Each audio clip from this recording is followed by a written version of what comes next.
Causal claims can only be made when an experiment has been conducted. Often media articles refer to experiments when they don't meet the precise definition of an experiment in statistics. It is important to note that it is not always possible to conduct a true experiment for ethical reasons, and designing a perfect experiment is difficult, often time-consuming, and expensive.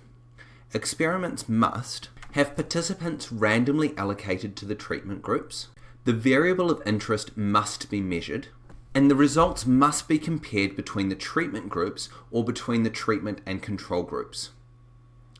When looking at an experiment, we want to make sure that these things have all happened before a causal claim can be made.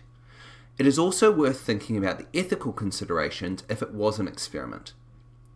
For any article that is referring to an experiment, it is important to ask the following questions. We will use an example as we go through of a new drug being tested.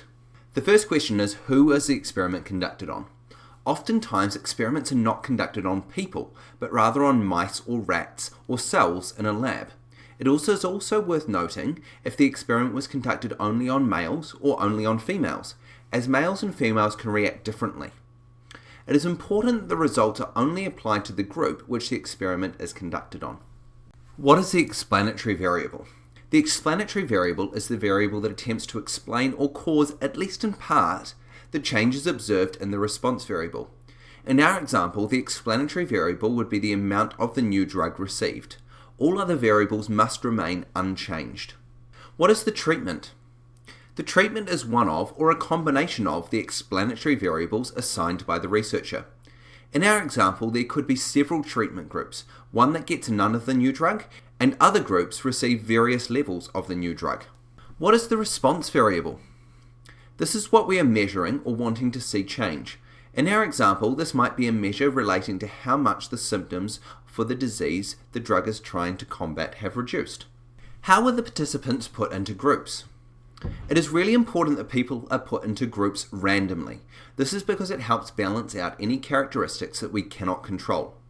It makes the groups similar apart from the treatment they receive, which allows researchers to say the treatment caused the observed result. Was there a control group? Often in experiments there is a control group. This group creates a baseline of what would happen if there was no treatment. In our example, this would be the group who did not receive any of the new drug. Was a placebo used? A control group is sometimes given a placebo. This is often a sugar pill with no drug inside it. This is done because of the placebo effect. This is when people who receive no drug still experience positive changes. For more information about the placebo effect, watch a video linked in the notes. Was blinding used? Oftentimes, researchers who are creating a new drug really want their drug to work, so are biased towards seeing positive results. To avoid such biases, good researchers will use a blinding procedure.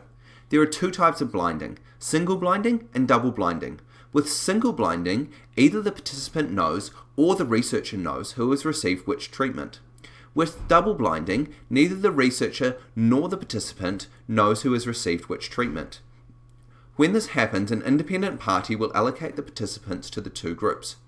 Only after all measurements have been taken will they reveal which treatment group participants belong to.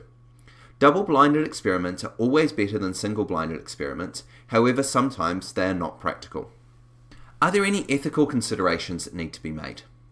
In many situations, it is not ethical to conduct an experiment. For example, you can't get pregnant mothers to drink alcohol and some not to see how it affects the development of their unborn child. In this case, only an observational study can be done where you record which mothers did and didn't drink and the effect on their unborn child development. Because there may be other variables connecting those that choose to drink and those that do not, a causal claim cannot be made. If you think about these 9 points when looking at a causal claim, you should cover off everything that needs to be covered for the answer.